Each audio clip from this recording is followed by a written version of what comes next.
Welcome, everyone, and thank you for joining us today.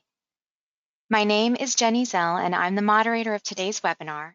In today's training webinar, we will focus on how to build custom content approval workflows that meet the content governance model of your organization. This webinar will be recorded, and it will be sent out after the webinar is over. We'll also have a Q&A session at the end with our speakers, so if you have any questions during the webinar, please feel free to add them to the chat box as we go along. Thank you, Jennifer. What I'd like to demonstrate now is how to add new workflow steps, new workflow actions, and then assign sub-actions to those actions, show how to create custom code and custom sub-actions, and how to automate some actions to perform an action automatically without any user interaction. Okay, what we're going to do now is add a new workflow scheme and show how to apply it to a new content type. So we're going to add an activities workflow scheme. And then after we add this new activities workflow scheme, then we want to step in and probably create some new workflow steps, like maybe an edit step where the user would draft some content. Maybe then there would be an approval step, and then maybe a publish step, and then something where you'd want to archive the content. Then inside of each of these steps, we want to create some buttons that the user is going to actually click on to perform some sort of action on the content. So we would of course want to save.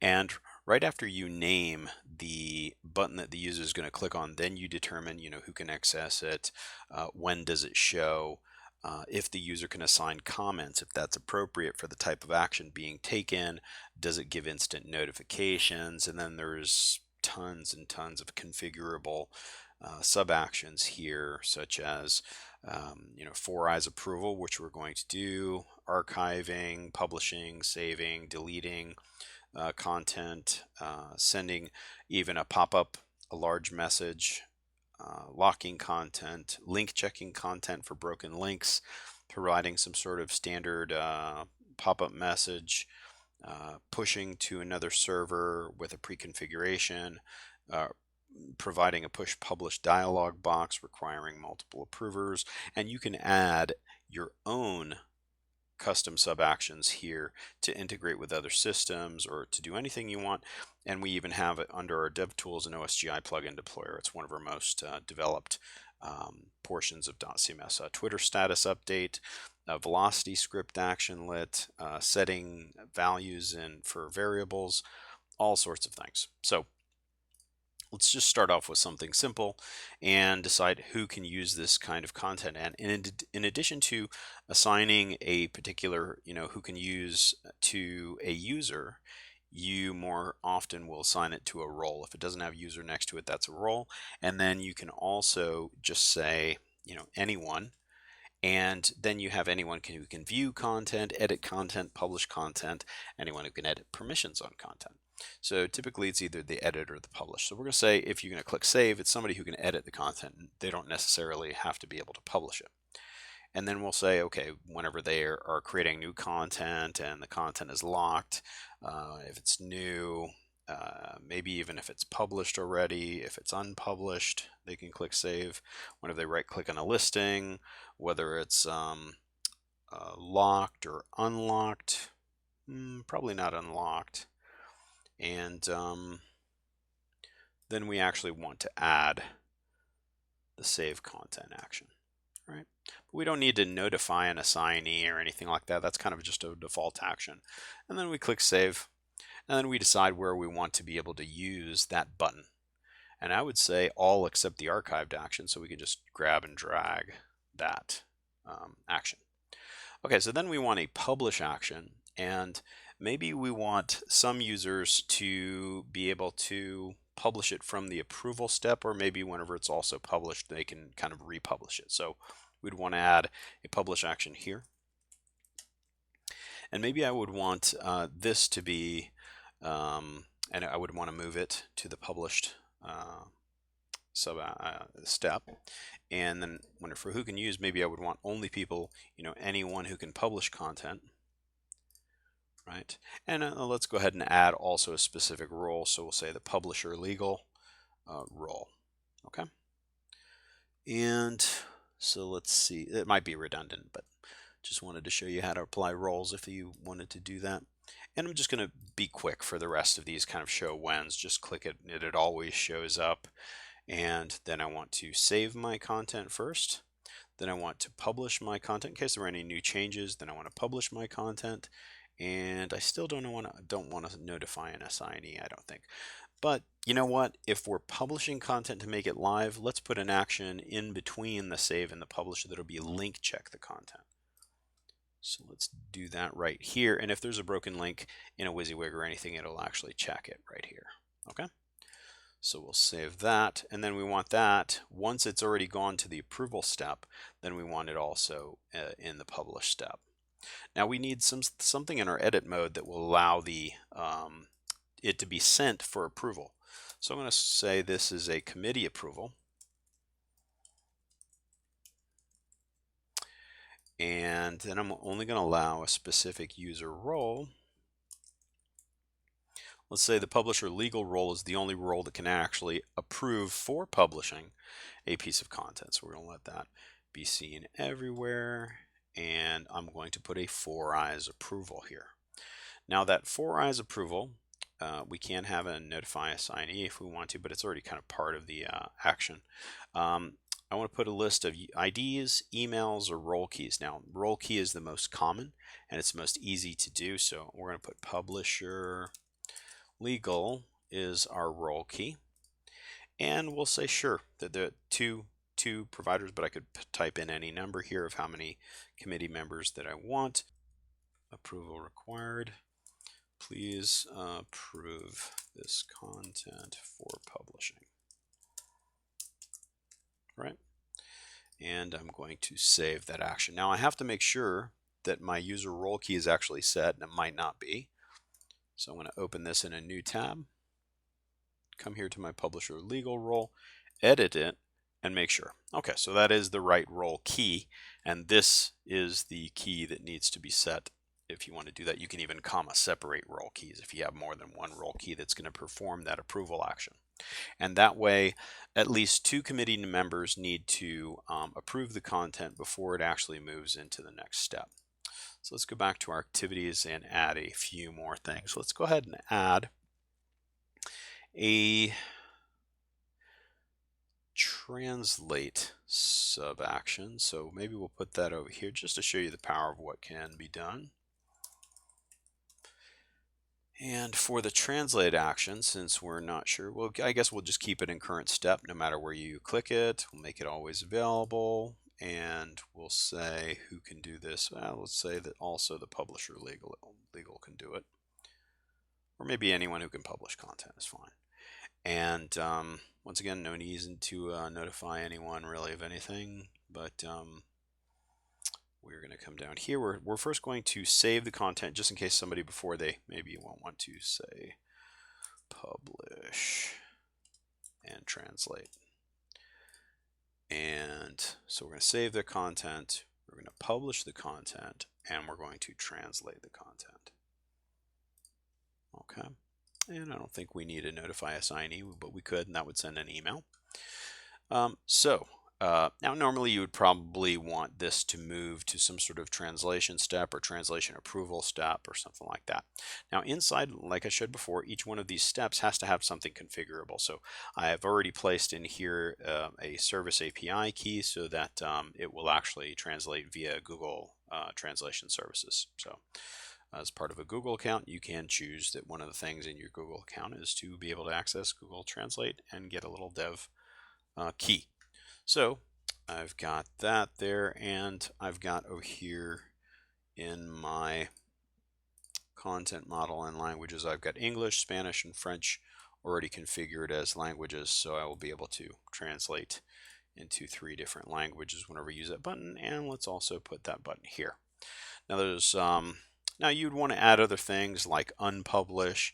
You would want to add archive and then send it over to archived, so maybe we want to add here unpublish, and anyone who can edit content should be able to do that. You can edit content, and then we just want to unpublish our content, and you can start typing. So you just start typing UN unpublished content. We don't need to notify a assignee, and then you just decide where it goes back to. You can also reset the workflow as one of your options here. I guess let's just keep it in the current step, right? And so unpublish, I would say that's probably anywhere. You probably actually only need it here, as a matter of fact. And then here we would want some sort of destroy or reset workflow. So let's actually do both. Reset workflow. And maybe we only want it whenever it's unpublished.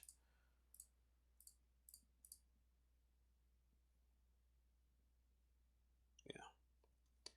And then we want to reset the workflow. I think that's good enough. And maybe assign, and maybe anyone who can publish content, because that's a higher level thing to do to reset the workflow. And actually you don't even need it. It'll reset it, but we send it back to step edit, which would be our first step, right? Okay. Then we want one more, which should be some sort of destroy.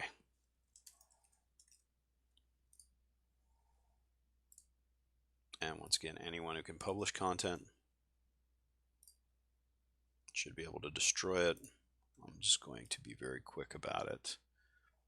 Delete content, don't notify anyone. And there we go. Okay. So now I've got the beginnings of a workflow. Now I need to apply this to the activities content type. All right. So now let's go ahead and apply this to a content type. So we do have an activities content type. So I'm going to step into activity, edit the content type, and then instead of using the system workflow, we're going to use this activities workflow. Okay. And update that. And now we can see that we're using the activities workflow. So then if I go back to an activity, it's now that I've totally assigned a new step, I can actually do a bulk action since these are not assigned into any step, and I can just take one of my first actions from that very first part of the workflow step, just say save. That'll keep it in the edit step, and now all of these contents are in bulk assigned to one of the first actions that you can take in that step. What I'm going to do now is I'm going to create a new piece of content using this new workflow. So I'm going to add a new activity called Tanzania Safari Adventure. Choose an image. And in the WYSIWYG content, I'm going to select one of these, and I'm going to create a hyperlink to test my link checker. And I'm going to, on purpose, put a bad link, right? And save that. Now, the save does not have the link checker, so I should be able to simply save. Then I've got my committee approval, right? Now there's a few users that actually have the publisher legal role, so we're going to test that in just a second. So we're going to close out actually of this content. I'm going to sign in as one of the users that has publisher legal role. So I'm going to log in as Daniel Publisher, and then because he's also an admin, I have to add my admin password to be able to do a cross check and log that. And so he's going to go into this Tanzania Safari Adventure. We could click on it, I guess, just to see it. And he's going to click committee approval. Now, clicking that committee approval actually shouldn't do anything. Okay, it doesn't. Okay, so it just does a count, but it still keeps it in the edit step. It hasn't moved it to the approval step. For that, I would need to maybe log in as someone else. So I'm going to log out.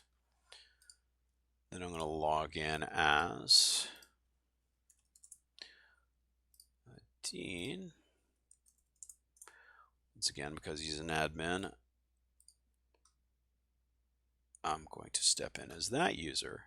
Then I'm also going to click committee approval. And remember, we went ahead and put 2 votes are necessary to be able to get it past the edit step and into the approval step. So now 2 committee members have approved, and you can see it instantly goes into the approval step. The assignee is Dean Gonzalez, it's workflow activities, and everything is working according to plan. Now, as this user who just approved it, he does have the publisher legal and does have the rights to publish the content. So we're going to try the action publish. However, the publish action had the link checker on it and now is going to check our links, right? Doing exactly what it's supposed to do. So now we're going to have to go back into this link. We'll edit that link and then we'll try to give it some real link to a Safari adventure. So I'm putting that. I click save, and then I would want to go ahead and push publish again to go ahead and publish the changes. It saves it, publishes it, and link checks it again, and everything is great, and it now moves it into the publish step. Now, what we might want here is to be able to push it over to dev, and maybe we want to publish and translate as well. So let's actually, now you could manually translate into other languages here, but we want the workflow to handle everything. So if we look, right now we only have, we're looking at all languages, we only have one version of this, right? I can unlock this. And I could open up my content and click on the publish and translate, or I could just click here, publish and translate. The workflow has performed, and now I've got 3 different versions, and you can see the title has actually been translated. Safari Adventure in Tanzania. It's Tanzania Safari Adventure, and you can see all of the Spanish here has been translated.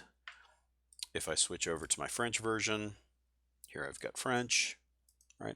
And it's done its best to go ahead and translate the content and back to English, right? And if I look at the history, it's keeping track of all my versions of my content here, right? So that is one-click translation services on any content, but obviously you could tie in a custom workflow action to an external translation service. You could use other translation services with other keys. It's just a very, very quick example. So now let's just say we want to push publish this content via, instead of doing a right click and a push publish and I get this big dialog box, what if I want my push publishing, which, you know, you can push now, you can push later, you can push to remove the content that you just pushed, maybe it was a mistake. You can push now and then remove later. All of those options are there available to you, but what if you want to simplify it for your content publishers? So we can go back into our content model and we can say, okay, we want to add, maybe in the publish step, we want to add a publish and push to prod or something like that. And so then obviously this would be maybe only admin user, you know, whoever you want. And then there's a couple of different ways. You could either do the push publish that actually gives you the dialog box, or you can do a push now. Now push now is convenient because what it allows you to do is it allows you to configure a specific environment that you want to push to. Now I happen to have already set up in my configuration, I happen to have already set up a push publishing environment whose name is demo, which I'm just pushing over to the demo server, right? That's already pre-configured.